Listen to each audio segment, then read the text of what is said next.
오늘 이 시간에 빌립보서 1장 18절 말씀 함께 하도록 하겠습니다. 갓생 살기 빌립보서 1장 18절 말씀 큰 소리로 읽겠습니다. 시작. 그러면 무엇이냐? 거칠애로 하나 참으로 하나 무슨 방도로 하든지 전파되는 것은 그리스도니 이로써 나는 기뻐하고 또한 기뻐하리라. 아멘. 요즘 그 젊은 세대에서 유행하는 단어가 있는데 갓생이라는 단어입니다. 제가 어제 우리 부모님한테 여쭤봤어요. 갓생이라는 단어를 아세요? 그랬더니 모른다고 하더라고요. 제 남동생한테도 물어봤더니 모른대요. 나만 알았나 봐요. 이 갓생이라는 단어를 요즘 유행하면서 그래서 제가 검색을 해봤거든요. 근데 갓생이라는 책도 나왔는데 이 갓생이라는 단어가 요즘 이제 젊은 세대들이 신의 영역으로 살아간다. 그래서 가시 신, 그래서 생, 인생 생 해가지고 신의 영역처럼 살아간다. 그래서 너 이렇게 초절정, 초긍정, 초대박. 야, 너 어떻게 그렇게까지 열심으로 살아가냐? 너 그게 인간의 영역이냐? 막 이렇게 말할 때 있잖아요. 그럴 때 이제 갓생 살아간다. 뭐 약간 이런 식으로 얘기를 하는데요. 저희는 이제 그런 거를 하찮게 읽고 그렇게 하찮게 읽고 우리는 다시 외치는 거죠. 우리가 진짜 갓생으로 살아가는 인생들 아니겠습니까? 우리는 초절정, 초긍정, 초대박이 아니라 초긍정, 초대박하고 상관없이 진짜 가신 살아계신 하나님과 함께 동행하는 갓생 인생이신 여러분들 되시기를 축복합니다. 인간은 우리가 참 연약하고 부족하고 우리는 사실 혼자 살기 참 딱히 부족한 인생들이잖아요. 그런데 하나님이 우리를 너무너무나 사랑하셔서 그냥 홀로 둘 수 없어가지고 하나님이 우리를 살리시려고 놀랍도록 계획하셔가지고는 하나님께서 그 놀라운 계획 아래 하나밖에 없는 독생자 아들 예수 그리스도를 이 땅에 보내셔서 그 놀라운 구원 계획을 이루시고 십자가에 달려 돌아가시기까지 하시면서 우리를 구출해내신 작전, 그 구원의 영역 가운데 우리가 있음을 고백합니다. 그래서 하나님의 사랑 가운데 우리가 구원받았음을 고백합니다. 우리가 하나님의 사랑에 구원받은 성도님들만 아멘. 이것이 바로 하나님의 선하심입니다. 이 두 번째 우리가 성품을 닮아가기 원하는 성품이 바로 거룩하신 하나님 두 번째 이어서 선하심 하나님입니다. 우리 옆 사람과 함께 인사할까요? 선하신 하나님과 동행합시다. 네, 선하신 하나님과 동행합시다. 오늘 새벽 말씀에서 벌써 오늘 본문 말씀을 많이 해주셔가지고 요한복음 10장 11절에 보면은 우리 선하신 하나님을 이렇게 소개합니다. 우리 함께 읽어볼까요? 시작. 나는 선한 목자라. 선한 목자는 양들을 위하여 목숨을 버리거니와. 목숨을 버리면서까지 양을 구하는 그 성품을 선하심이다 라고 말씀하신다는 거예요. 우리는 하나님의 선하심을 생명을 얻고 하나님의 선하심 때문에 우리가 살아있고 하나님의 선하심 때문에 우리가 이 자리에 있음을 고백하는 저와 여러분들 되시기를 축복합니다. 그런데 하나님께서요, 그냥 그렇게 그토록 목숨을 버리면서까지 우리를 살리시고 우리를 만드시고 우리를 이끌어내셨는데 그렇게 우리를 만드시고 이끌어내시고 우리를 살리신 데는 하나님이 우리를 지금까지 우리를 살리신 이유와 목적이 따로 있다는 거예요. 에베소서의 말씀에 보면 이렇게 나와 있는 거예요. 에베소서 2장 10절 말씀입니다. 큰 소리로 시작. 우리는 그가 만드신 바라 선한 일을 위하여 지으심을 받은 자니 이 일은 하나님이 이전에 예비하사 우리로 그 가운데에서 행하게 하려 하심이니. 아멘. 하나님만 선하시다로 끝나는 것이 아니라 하나님이 우리를 지으시고 만드시고 이 자리에 두시고 하나님 우리를 구출하시고 구원해내신 계획이 무엇이냐. 하나님만 선하시고 나 선하지 봤지 나 이렇게 선하다 대박이야 이렇게 자랑하시려고 끝내신 게 아니라 선한 하나님께서 나를 만드시고 선한 하나님이 나를 인도하시고 선한 하나님이 나를 계획하시고 살리신 데는 너도 선하게 너를 인하여서 선한 일을 이루게 하려 하심이라. 할렐루야. 그 너가 누굴까요? 오늘 이 자리에 하나님의 말씀을 듣고 하나님 앞에 나와 무릎 꿇고 하나님 앞에 예배드리는 나와 여러분들 되심을 믿으시길 축복합니다. 그 선한 일을 이루며 살아가는 저와 여러분들 되어져 나가기를 축복합니다. 어떻게 선한 사람으로 살아가야 할까요? 어떻게 하나님의 성품 선함을 내가 장착하며 살아갈까요? 하나님, 나 선한 사람이 되기를 원합니다. 그럼 어떻게 백부장 고넬료처럼 막 구제를 열심히 하면 될까요? 아니면 마냥 이렇게 웃으면서 살아가면 될까요? 좋은 게 좋은 거야. 나눠주고 베풀고 모든 걸 막 때려도 괜찮아.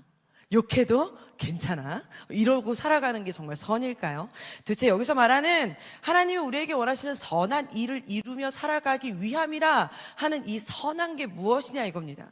그래서 하나님 도대체 내가 하나님이 선한 건 오케이 인정. 아멘이죠. 확신합니다. 하나님이 선한 걸 우리가 뭐 어떻게 우리가 무엇을 반박합니까? 그러나 그 하나님의 선함을 우리가 어떻게 나타내며 우리가 어떻게 그 선함을 닮아가며 어떻게 우리가 그 선함을 증거하며 살아가냐 이겁니다. 우리가 선한 하나님을 정말로 닮아가기 원하신다면 오늘 이 빌립보서에 나와 있는 이 말씀을 토대로 바울처럼 선한 영향력을 펼치시고 선한 능력을 장착하셔서 어느 누구보다 선한 일을 이루시며 살아가는 저와 여러분들 되어주시기를 축복합니다. 우리 옆에 한번 눈빛을 한번 보세요. 이 사람이 선한 일을 하게 생겼나 안 하게 생겼나. 요즘 그 금요철에 오신 강사님들이 지금 몇 주에 걸쳐서 자꾸 MBTI를 얘기하시잖아요. 예, 이 3주 전에 오신 목사님은 내가 T다 막 이런 얘기 하셨잖아요. T다. 뭐 지난주에 오신 분은 자기가 F다. 금요철에 안 나오셨어요? 그래가지고 왜 뭐 내가 뭐 안 좋은 일이 있어서 뭐 빵 사왔다 그랬더니 뭐 대문자 T인 마누라가 사모님이 뭐 그런 얘기 했다고 금요철에 그러셨잖아요. 근데 제가 90%가 T거든요. 저는 그런 얘기 들으면 굉장히 좀 약간 화가 나는 편이에요. 그래서 내가 기분 안 좋아서 빵을 사왔다 그랬는데 그랬어. 그랬더니 기분이 왜 안 좋았어? 이렇게 물어봐야지 정상이다. 무슨 빵 사왔어? 이러면 안 된다 라고 얘기하는데, 아니 기분 안 좋으면 병원을 가거나 상담을 받을 빵을 왜 사오냐고요. 그러니까 사람마다 저는 기질이 다르다고 생각하고 생각하는 기준이 다르다고 생각하는데, 그것을 선하다 착하다 그거를 긍정이다 부정이다라고 표현하면, 여러분 예수님은요 상을 엎으셨습니다. 제가 엎은 게 아니고요. 성경에 예수님은 열받으셔서 상을 엎으신 분이 예수님입니다. 저는 이제까지 살면서 그래도 상을 엎어본 적은 없어요. 제가 예수님보다는 착한 사람인가요? 그리고 이 착하다 선하다를 우리가 정말 이 인간의 기준으로 판단한다면, 그 기준은 도덕적 가치로 판단한다면 우리는 너무너무나 무서운 존재가 되어져 버립니다. 그러면 여기서 말하는 이 선한 일은 무엇이냐 이겁니다. 선한 일은, 그러면 우리 다시 한번 빌립보서에 나오는 이 바울을 통해서 정말 그래 얼마나 아팠어. 애플을 가진 사람만이 선한 거냐, 아니면 왜 빵을 왜 사왔어 이게 선한 거냐, 이런 기준이 아니라, 세상에서 말하는 그런 기준이 아니라 정말로 하나님이 말씀하신 우리를 만드신 바라 예수 안에서 선한 일을 위하여에 말하는, 제가 티라서 이렇게 열받은 게 아니에요. 선한 일을 위하여에 만드신 바라, 이 선한 일을 다시 한번 정확히 알아서 하나님 말씀 가운데 선한 일을 밝히 보여주시며 나아가는 저와 여러분들 되시기를 축복합니다. 오늘 말씀에 보면요, 빌립보서는요 이 바울이 감옥에서 쓴 편지예요. 그러니까 빌립보 성도들에게, 내가 감옥에 갇혀 있어요 지금. 그것도 내가 잘못해서 갇혀 있는 게 아니라, 말씀을 전하다가, 복음을 전하다가 오해를 받고 또 이제 시기하고 질투하는 사람들에 의해서 잡혀 들어간 중이에요 지금. 그래서 감옥에 있는데, 이 감옥에 있는 바울을 향해서 막 어떠한 사람들은 억울하니까 바울을 빼와야 된다, 어떻게 저럴 수가 있느냐 막 이렇게 싸움이 좀 나고, 또 막 바울을 너무 또 걱정한 나머지 막 데모가 일어나고, 막 이러한 사람들을 향해서 바울이 쓴 편지입니다. 그러면은 여러분 생각해 보십시오. 지금 바울 입장에서 그 차가운 돌에, 그냥 차가운 그 어두컴컴한데 갇혀 있는 건 바울이에요. 사실적으로 따져서 억울하고 열받는 거는 바울이지 따뜻한 방구석에 있는 빌립보 성도들이 아니란 말이에요. 그런데 바울이 편지에다 하는 내용이 뭐라고 나오냐면, 오늘 말씀을 보니까 18절에 이렇게 나오는 거예요. 오늘 읽어볼까요? 큰 소리로 시작. 그러면 무엇이냐? 거칠애로 하나 참으로 하나 무슨 방도로 하든지 전파되는 것은 그리스도니 이로써 나는, 우리 빨간 글씨만 큰 소리로 시작. 기뻐하고, 할렐루야. 이 빌립보서의 키워드를요 함축적으로 딱 뽑으면 복음이라고도 하지만 기쁨이라고 합니다. 아니, 지금 바울이 감옥에서 쓴 편지라고요? 근데 감옥에서 쓴 편지인데 키워드로 뽑으면 기쁨이라는 거예요. 바울은 그런 뭐 생각이 없는 사람이었냐? 그게 아니잖아요. 바울이 얼마나 똑똑한 사람이었습니까? 많이 배운 사람이었습니다. 그쵸?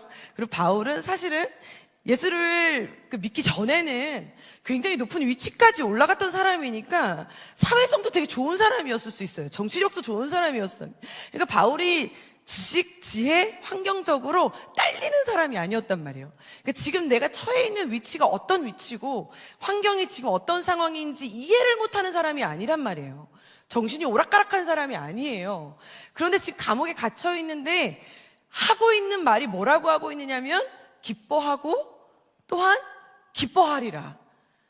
여러분, 이게 바울의 고백이라는 말입니다. 그러면 다시 이 빌립보서를 향해서 우리가 빌립보서를 통해서 선한 일이 이거다라고 말하면 선한 사람은 이렇게 마냥 해맑아야 되냐 이겁니다. 여러분, 우리가 솔직한 말로 주의 일을 하다 보면 마냥 꽃길만 펼쳐집니까? 주의 일을 더 열심히 하면 할수록 꽃길이 아니라 더 좁은 길, 광야의 길이 펼쳐지더라고요. 제가 이제 예전에 신학을 이제 하기로 열심히 이제 마음을 먹기가 너무 힘들었지만 하여튼 신학을 하기로 마음 먹었을 때 어떤 이제 강사님, 목사님한테 기도를 받는데 그 목사님이 내가 신학을 하기로 마음 먹었거든요. 그분은 이제 한 56대가 넘으신 목사님이신데 갑자기 저에게 이제 기도를 해주신다면서 혼자 우시는 거예요. 내가 운 게 아니라 당신이 우시는 거예요. 울면서 나한테 하시는 말이 주여 이 여종이 가시밭길 험난한, 저 아직 신학을 간 건 아니에요. 신학을 가지도 않았는데 주여 이 가시밭길 험난한 길 십자가의 길을 간다고 합니다. 그래서 혼자 막 우시는 거예요. 나 아직 가시밭길 들어서지도 않았고 십자가의 길 들어서지도 않았는데 그분은 벌써 30년을 그 길을 걸으신 분이시니까 그분 입장에서는 안타까웠나 봐요. 그러니까 가시밭길 험난한 길 십자가의 길을 간다고 합니다. 그 가지 말란 소리를 못하고 하나님 막 이러면서 혼자 내 머리에 손을 얹으시고 혼자 우시더라고요. 여러분, 우리가 주의 길을 하다 보면은 분명히 애굽을 탈출했으면은 꽃길이 펼쳐져야 되는데 애굽을 탈출했더니 홍해가 나와요. 아니, 홍해를 멋있게 건넜으면은 그 다음은 좀 약간 편안한 삶이 나와야 되는데 광야가 시작되잖아요. 아니, 광야를 지났으면 또 시작이 좀 멋있어야 되는데 정복 전쟁하라는 게 이게 웬 말입니까? 이게 우리의 믿음의 여정의 길이라는 거예요. 왜 끝나지 않는 여정 같고 이 끝없을 것 같은 계속되는 이 고난의 연속이고 좁은 길 속으로 틈 사이로 가시밭길로 계속 들어가는 것 같은 거잖아요. 그럼에도 다른 점이 하나 있다는 거예요. 상황은 더 최악이고 더 어둠 속에 들어가는 것만 같은데 유일하게 그 어둠 속에서 빛이 나는 사람이 있다는 겁니다. 그 빛이 나는 유일한 한 사람이 누굴까요? 선한 영향력을 펼쳐나가고 있는 믿음의 사람인 줄 믿으시길 축복합니다. 아니, 너무나 신기한 거예요. 세상의 기준으로 봤을 때는 어둡고 침침하고 흑암이에요. 저기서는 빛이 비칠 게 하나도 없어요. 아무것도 보이지도 않고 아무것도 들리지도 않을 것 같은데 왜 웃냐고. 아니, 감옥에 갇혔으면 울고 있어야지 왜 찬양은 하냐고. 그죠? 빌립보서에 나오는 그 바울이 감옥에 갇혀가지고 열심히 또 찬양을 너무 큰 소리로 해가지고 막. 그죠, 여러분? 그 사도행전에 이게 같이 연결되는 그 고리의 그 역사의 이야기를 보면은 아니, 바울이 그 감옥에 갇혔으면 조용히 울고 있을 것이지 거기서 왜 그렇게 열심히 찬양을 해가지고 막 간수가 막 입을 좀 다물어라, 당신 왜 이렇게 입을 큰 소리로 치냐면 생각이 없냐고요. 너무 또 큰 소리로 찬양했는데 하나님이 또 그 진동을 이렇게 해가지고 감옥문이 열렸잖아요. 그 사태가 벌어진 게 이 장면입니다. 그러니까 여러분, 이게 생각이 없어서냐? 아닙니다. 아니, 왜 최악으로 치닫는 상황에서 왜 더 담대해지고 왜 더 빛을 발하냐는 겁니다. 가끔 제가 청년들을 만나거나 우리 선생님들을 만나면 이런 얘기를 하실 때가 있어요. 내 비전은 A입니다. 그런데 지금 저에게 맡겨주시는 거는 B로 가라는 길인데 저는 이 길이 제 비전이 아닙니다. 그래서 이제 저는 이 길을 순종할 수 없습니다라고 말할 때가 있습니다. 그런데요, 제가 사역을 시작하는 사람들도 그런 말을 하실 때가 보는데, 그런데 지나고 보면요, 하나님은요, 우리를 꼭 그렇게만 인도하시지 않더라고요. 저는 어렸을 때 찬양율동 이제 강사로 일을 했거든요. 이제 전도사가 근데 나중에 전도사가 되고 나니까 이 찬양율동으로 일했던 거는 그닥 별 볼 일이 없어 보여요. 나중에 목사님들 함께 이제 제가 사역을 시작하니까 선배 목사님들 이런 분들은 이렇게 말씀을 전하시고 막 강의를 하시는데 제가 찬양율동 강사를 오래 했다는 것 때문에 제가 계속 앞부분 찬양을 깔아주는 거예요. 그러니까 한 4, 5년 동안은. 4년 동안 찬양을 자꾸 깔아주고 말씀을 전해본 적이 없으니까 전도사가 딱 되고 나서는 찬양율동밖에 해본 적이 없으니까 뭐 그닥 그렇게 막 이렇게 경력 자체가 이분들하고 다른 거예요. 그러니까 나는 사역자인데 나는 맨날 레크레이션 아니면 나는 찬양율동 뭐 이런 것만 시킬 것 같고 시키는 것 같고 내가 지금까지 뭐 한 것 같지? 라는 생각이 드는 거죠. 그런데 지나고 보니까요. 제가 예전에도 한번 이제 수요예배 때 얘기한 적이 있었는데 제가 다리를 다쳐서 한 5년 정도 못 걸은 적이 있었다 그랬잖아요. 그런데 다리를 다쳐서 찬양율동을 했으니까 남들은 앞에서 막 율동을 하는데 저는 이제 서가지고 율동을 해야 되니까 남들보다 리액션이 더 컸을 거 아니에요. 다른 사람들은 펄쩍 뛸 때 저는 펄쩍을 못 뛰니까 손으로, 표정으로, 말로 리액션을 해야 되니까 그냥 할렐루야 이게 아니라 할렐루야 이렇게 될 거 아니에요. 그죠? 그리고 여러분 어린이 찬양은 캠프는 이렇게 음향시설이 좋지 않습니다. 여기도 지금 어른들 예배실이라 이렇게 음향시설이 좋지요. 어린이 캠프장은 그렇게 음향시설이 좋지를 않아요. 그래서 모니터는 꿈에도 꾸면 안 돼요. 그래서 모니터가 안 되니까 제 목소리가 이렇게 됐어요. 그런데 어느 때 가면은 전기가 그냥 막 나갈 때가 있어요. 애들은 300명이 앉아 있는데 전기가 나갔어요. 그러면 여러분들 아이들 300명이 앉아 있는 곳에 아무리 옆에 선생님이 야 앉아봐 이렇게 해도 이 아이들이 한번 떠들기 시작하면 사고가 나기 시작합니다. 그죠? 아이들이 흥분하기 시작하면 사고가 나니까 누가 잡아야 되냐면 앞에 인도자가 잡아야 돼요. 인도자가 잡아야 되는데 마이크는 나갔지, 애들은 떠들지. 그럼 뭘로 잡아야 돼요? 육성으로 잡아야 돼요. 그럼 그때부터 뭐 해야 될까요? 예, 그렇죠. 복식호, 안 되던 복식호까지 나가는 거죠. 야, 여기 봐가 나가는 거예요. 300명 애들을 잡아야 되니까. 여기 봐, 리액션 해가면서. 그래가지고, 가위바위보부터 시작해서 앞에 보라고 해가지고 이 아이들을 30분을 끌고 나가야 되는 거거든요. 그러니까 그렇게 제가 15년을 찬양율동을 하다 보니까, 목소리가 당연히 커질 수밖에 없고, 리액션이 당연히 커질 수밖에 없고 표정이 당연히 커질 수밖에 없잖아요. 저는 쓸모가 없다고 생각했어요. 하나님이 왜 나를 이런 데다 이렇게 굴리시나, 왜 이렇게 처참한 현장에 나를 이렇게까지 굴리시나, 왜 이렇게 나를 이런 데다 나를 이렇게 처박아 두시나 이렇게 생각했는데 지금 나중에 지나고 나서 생각해 보니까 그게 다 피가 되고 살이 되는 거예요. 피가 되고 다 살이 돼서 설교하는데 다 도움이 되고 사역하는데 다 도움이 되는 거예요. 그래서 이렇게 발음이 좋아질 수밖에 없어요. 우리 아이들은 발음이 안 좋으면 잘 못 알아들어요. 여기서부터 저기 끝까지 얘들아 여기 앞에 볼래? 여기 찬양해 여기 이러면 애들이 집중을 못 합니다. 야! 안 하면 안 돼요. 제가 화가 나서 이런 게 아니에요. 그러니까 애들한테 하려면 막 사자 목소리도 냈다가 불쌍한 목소리를 냈다가 이렇게 해야 되니까 이게 리액션이 나갈 수밖에 없는 거예요. 다 피가 되고 살이 되는 거예요. 저희 아버지가 지금 40년을 목회하신 목사님이신데 저희 아버지가 저한테 이런 말씀하셨어요. 사역을 시작할 때 언제나 아멘만 해라. 하나님이 허락하시지 않으셨으면 부르지도 않으셨고 환경도 안 열어주실 테니까 걱정하지 말고 네가 판단하지 말고 무조건 아멘만 해라. 그러면 그 길을 그냥 하나님이 열어주신다. 만약에 그 길이 하나님이 열어주시지 않을 것 같으면 알아서 닫으실 테니까 너가 판단하지 말고 아멘만 해라. 그래서 저는 사실 그때는 그 말이 되게 잔소리로 들렸어요. 잔소리로 들렸지만 나중에 지나고 보니까 그 아멘이 결국엔 순종이 되었고 그 순종이 결국에 하나님의 인도하심이었더라라고 고백할 수가 있게 되더라고요.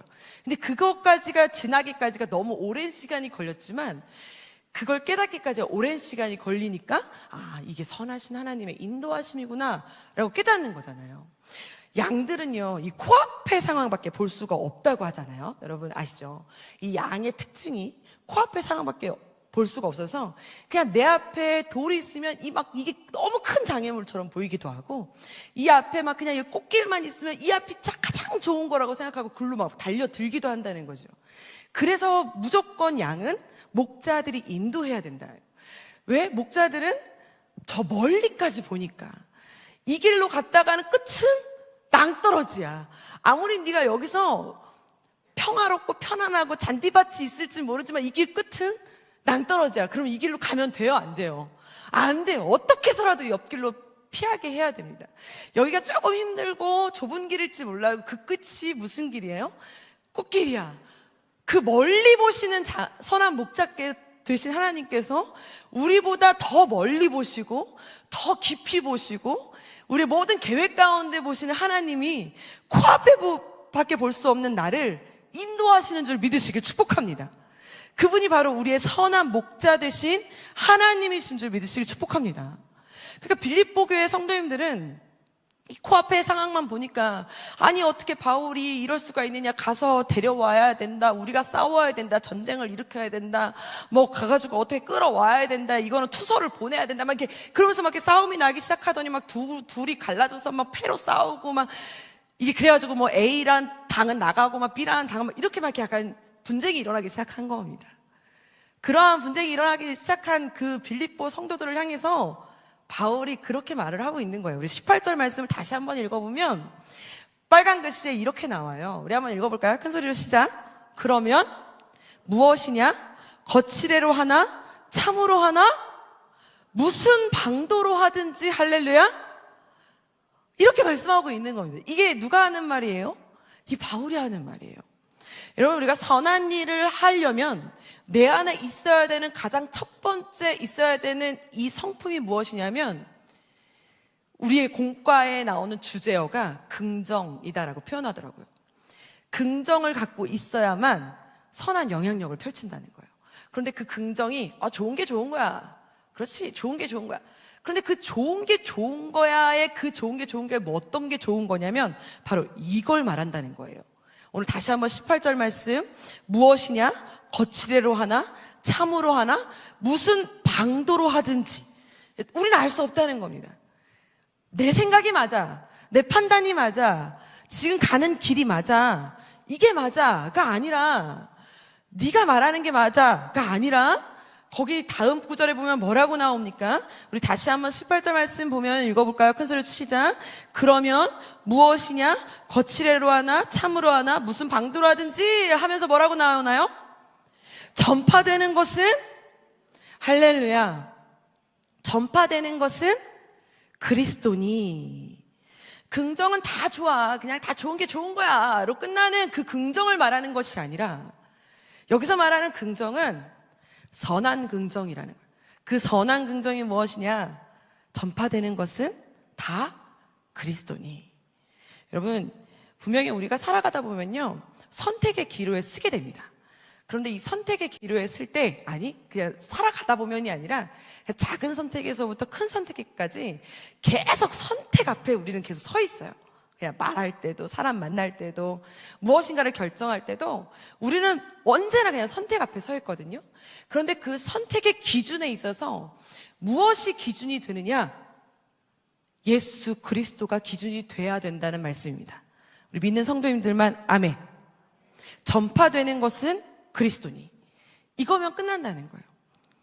그런데 때로는 우리가요 나의 유익, 나의 이익을 선포할 때가 많아요. 그러니까 말로는 예배 환경이 왜 이래? 뭐 교회 왜 이래? 교회 방법이 왜 이래? 교회 환경이 왜 이래? 뭐 예배 뭐 시간이 왜 이래? 뭐 여러 가지 우리가 이렇게 말할 때가 있거든요.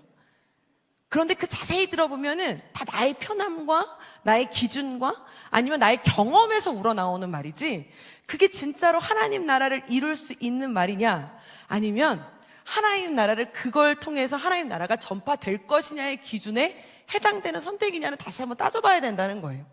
그러니까 오늘 바울이 하고 있는 말입니다.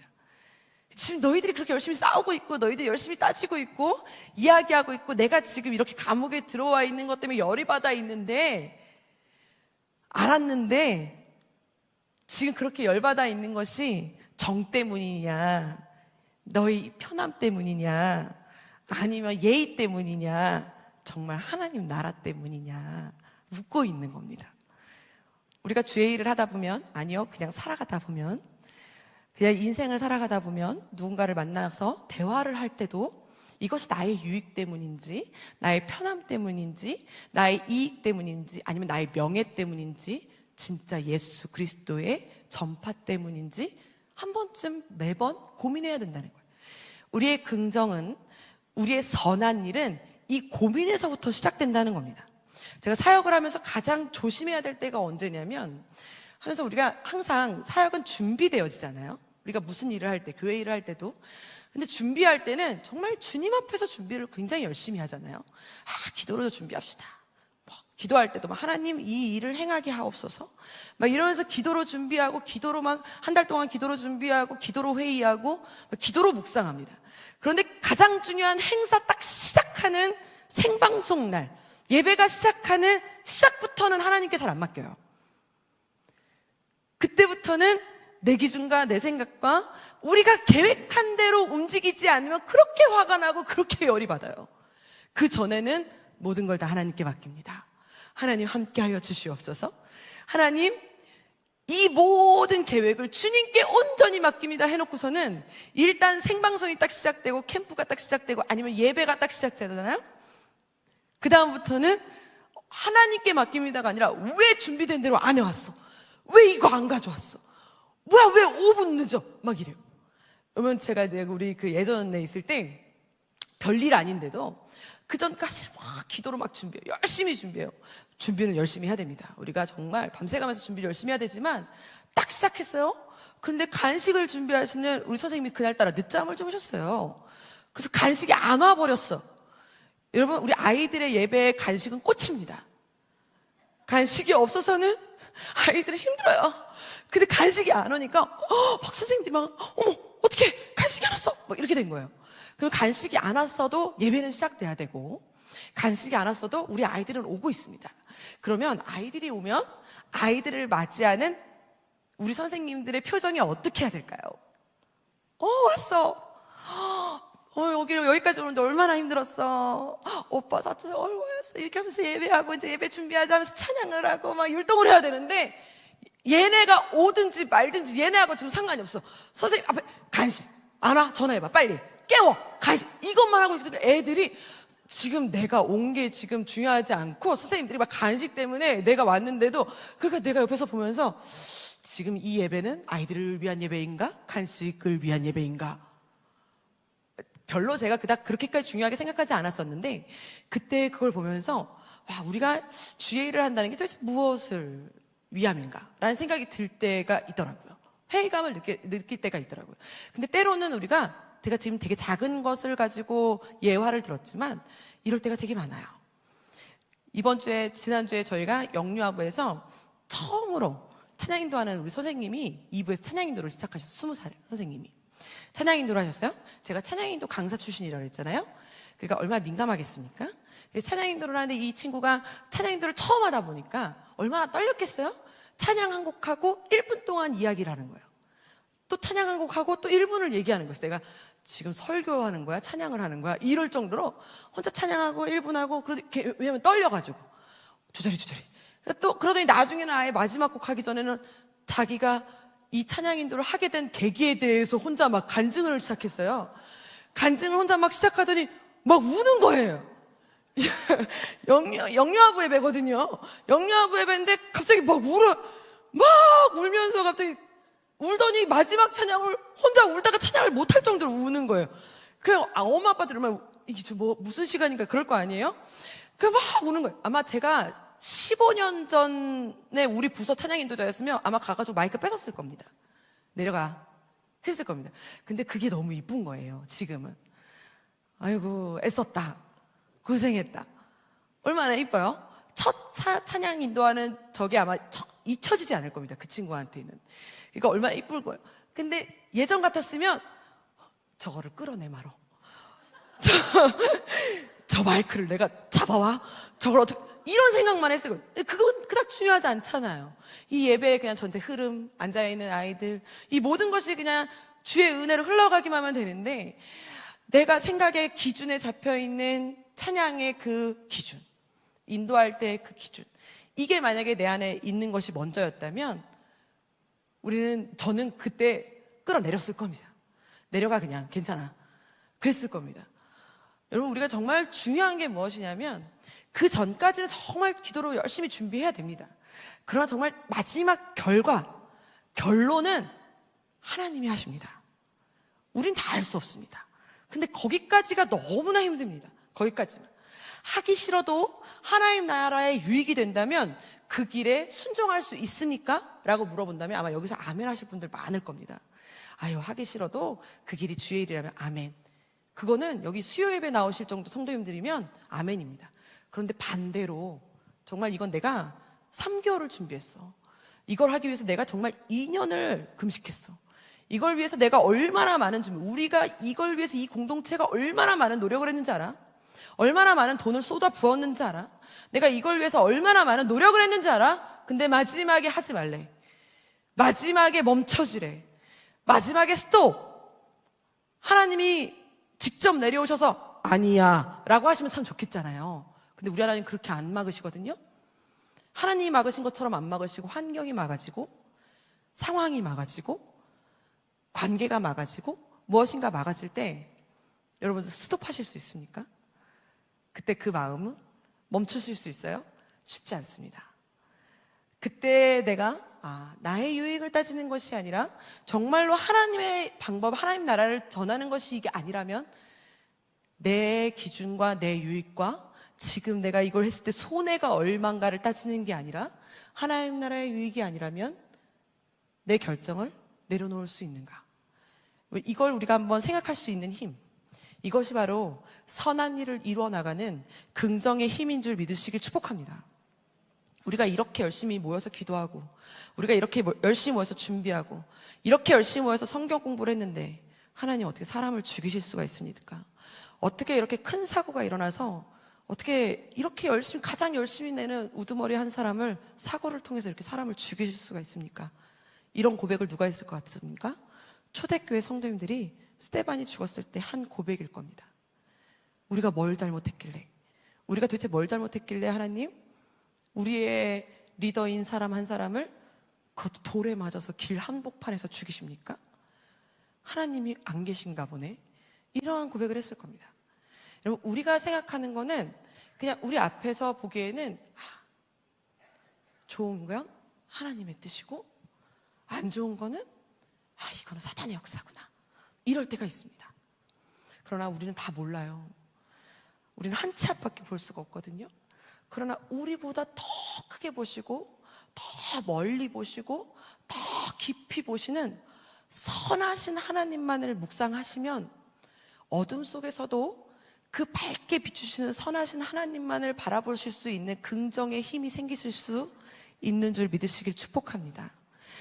막 칠흑 같은 어둠 속에서도 남들은 막 좌절하고 낙심하고 막 비아냥거리고 분노하고 막 이럴 때요, 그럴 수 있어요. 그치만 그때도 비추고 계시는 그 선한 하나님의 빛을 볼 수 있는 힘, 그 힘이 우리 안에 있어야 될 줄 믿으시길 축복합니다. 우리가 그 힘이 우리 안에 장착하도록 하나님, 내 안에 선한 하나님의 빛, 그 긍정의 힘, 이에 내 안에서 충만하게 있게 하여 주시옵소서. 오늘 이것을 사모하는 저와 여러분들 되시기를 축복합니다. 그런데도 우리는 인간인지라 낙심하잖아요. 물론 긍정 하고 싶죠. 하나님, 내가 막 갑니다. 그런데도 상황이 막 계속 어둠으로 치닫으면 긍정, 아버지 하면은, 그쵸? 이거를 송태근 목사님이 이렇게 표현하셨더라고요. 이렇게 막 권투를 할 때 가드를 올리잖아요. 가드를 올려가지고 이렇게 막으면 안 아픈데 점점 막다 보면 이게 이렇게 점점 내려가면은 이제 한 대 맞으면 정신이 혼미해지는 거죠. 그럴 때 낙심이 온다, 이렇게 표현하셨더라고요. 우리가 구원의 방패를 들고 막고 있으면 믿음을 지킨다는 거예요. 긍정을 지킨다는 거예요. 선한 하나님을 지킨다는 거예요. 그런데 이거를 계속 맞다 보면 점점 힘이 빠지니까 가드가 내려간다는 거예요. 방패가 내려간다는 거예요. 내려가면 한 대를 맞게 돼요. 맞으면 그때 어떻게 돼? 낙심, 좌절, 이렇게 된다는 겁니다. 여러분, 사람인지라 우리도 맞으면 점점 내려가죠. 어떻게 로봇처럼 가만히 가드를 올리고 있겠어요? 당연히 내려가지 않겠습니까? 그러니 낙심을 안 하려면 어떻게 해야 될까요? 그게 다음 주에 합니다. 다음 주에. 그래서 어떻게 하나님 우리가 긍정을 계속 유지하며 하나님 나라 갈 때까지 살 수 있습니까? 어떻게 가드를 계속 올리며 살 수 있습니까? 다음 주에 합니다. 여러분, 다음 주에 함께 모여서 우리 함께 그걸 위해서는 기도하고요. 오늘은 거기까지는 못 가더라도 하나님, 어둠 속에 살아갈 수밖에 없는 우리가, 주의 일을 계속 가다 보면 어둠 속에 칠흑 같은 상황 속에 놓여질 수밖에 없는 우리가 남들처럼 매번 부정적인 언어, 부정적인 말, 부정적인 생각, 어둠을 바라보며 묵상하는 삶이 아니라 그 어둠 속에서도 선하신 하나님만을 바라볼 수 있는 힘, 선한 하나님을 바라볼 수 있는 힘, 그 빛을 발견할 수 있는 힘, 그래서 바울처럼 긍정의 말, 선한 힘으로 나아가게 할 수 있는 힘, 내가 갖게 하여 주시옵소서. 그 힘이 내 안에 있게 하여 주시옵소서. 우리 선한 하나님만 바라볼 수 있는 힘으로 살아갈 수 있는 저와 여러분들 되시기를 축복합니다. 우리 함께 찬양하며 나아갑시다. 두 손을 가슴에 얹고요, 고단한 인생길 우리 예수만 바라보며 살기로 우리 함께 찬양하며 나아갑니다. 우리 고백합니다. 고단한 인생길 힘겨운 오늘도, 고단한 인생길 힘겨운 오늘도 예수 내 마음 아시네. 지나간 아픔도 마주할 세상도 예수 내 마음 아시네. 하루를 살아도 기쁨으로 가리. 예수 늘 함께 하시네. 후회도 염려도 온전히 맡기리. 아멘. 예수 늘 함께 하시네. 믿음의 눈 들어 주를 보리라. 이 또한 지나가리라. 주어진 내 삶의 시간 속에. 아멘. 우리 고백한 대로 될 줄 믿습니다. 믿음의 눈 들어 주를 보리라.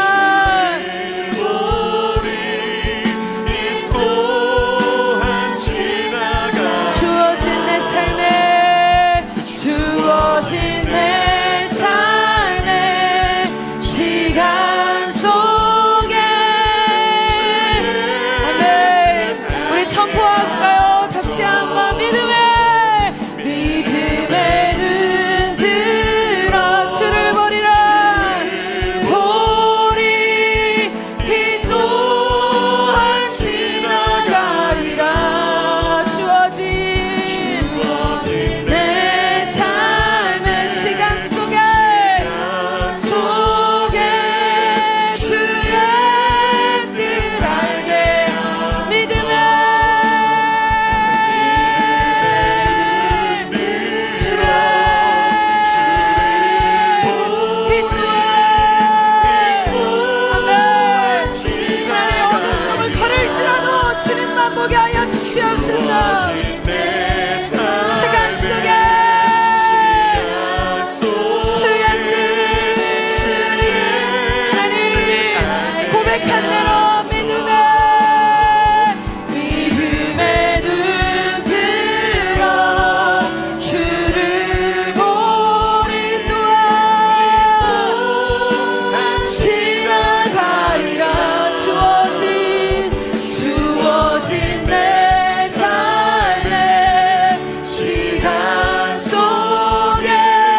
기도합니다.